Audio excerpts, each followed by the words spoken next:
Our hats off to Austin Peay. They've got a really good team, and they've done a nice job of piecing it together in less than 2 years. And we've got to catch up with them because we're going to be playing against them a long time here in the next couple of years for some big games, and we got a ways to go. I know we're going to get there, but our hats off to them, and they did a nice job. Had a great plan, and we've got to continue to grow and continue to compete and be committed to our process of being an elite football program, from the coaches to the players to the personnel staff to everybody. We've got to make sure daily that we are committed to being the best football program in the United States of America, and we're going to. Questions? You alluded to it a little bit, but they've got some younger guys on their team as well. So, for a couple years to come, you're going to have to play like those guys, like Oatsvall and players like that. Yeah, Oatsvall, he's a really good player. Freshman, we couldn't tackle him.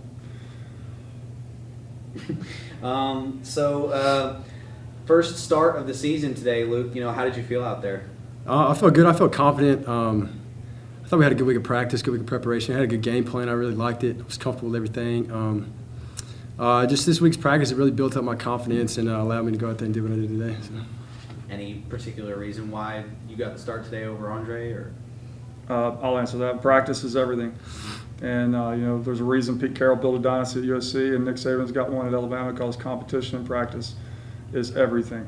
And Luke, it's my fault. I mean, he got caught in the trap of not getting to play. And, I mean, I recruited him at Temple. I watched his game tape, was going to get him to play. Like, he was a really good high school quarterback, and then he just lost his confidence. And things that work out great. He's just kind of sat here, and I don't know if he I'm not saying gave up. It's not that type of kid, but it didn't look like he was ever going to get to play. And he came out the last couple weeks of practice and keeps making these throws that are ridiculous. And it just hit me on Tuesday, like, he's competing. If we're saying competition's everything and practice is everything, then he's the starting quarterback. He can run, he can throw. He got the team. The team will play hard for him, and so we wanted to give him a chance and give him a whole week of practice. And he did a really good job. I would love to have won the game. I wish he missed some throws out there, but it's a result of about 3 years of him not thinking he's ever going to get to play football. Mm-hmm. And to come out and he got caught. There's one throw I'm not going to talk about, but it was an NFL throw. And we're going to continue to build his confidence up, and he's going to continue to work extremely hard. And he's got to go win the job this week, and we'll go from there. But really proud of Luke and the way that he competed. And you had a 41-yard run out there. I feel like that was a big boost to your offense. Run through that with me. It was actually kind of a busted play. Just kind of scrambled, kind of made a play, and then saw opening and just took off. Mm-hmm. So. Do you feel like that kind of like boosted you guys up at all, giving you any? Oh, absolutely. Anytime you get a big explosive play like that, it builds confidence and creates energy on the sideline. So. Same thing over here. Just kind of run through the fumble recovery for me. What was going through your mind? How did everybody feel afterwards?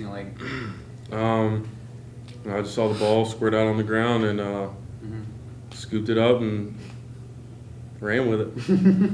Yeah. Did you know how close anybody was? Just like, what did y'all? All you saw was the end zone. What?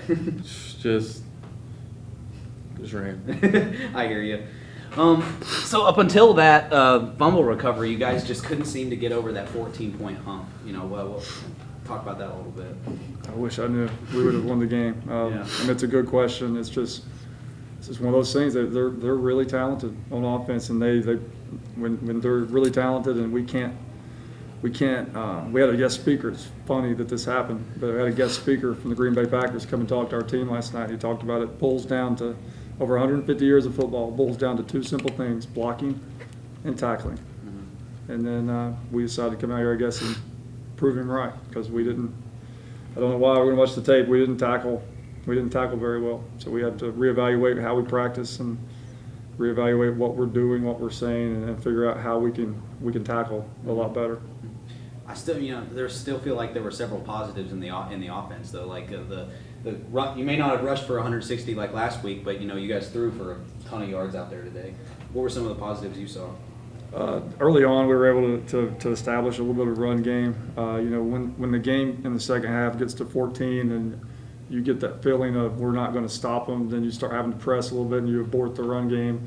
A lot of times too early. I'm sure that I did that today, but our offensive linemen they're getting better, and they're night and day where they were 3 weeks ago, and so that mixed with a quarterback that can extend plays and make all schedule plays like you did today, that allows you to get some yards on the ground They had a lot of busted plays out there themselves, and the kid just ran around and we couldn't tackle him. All right.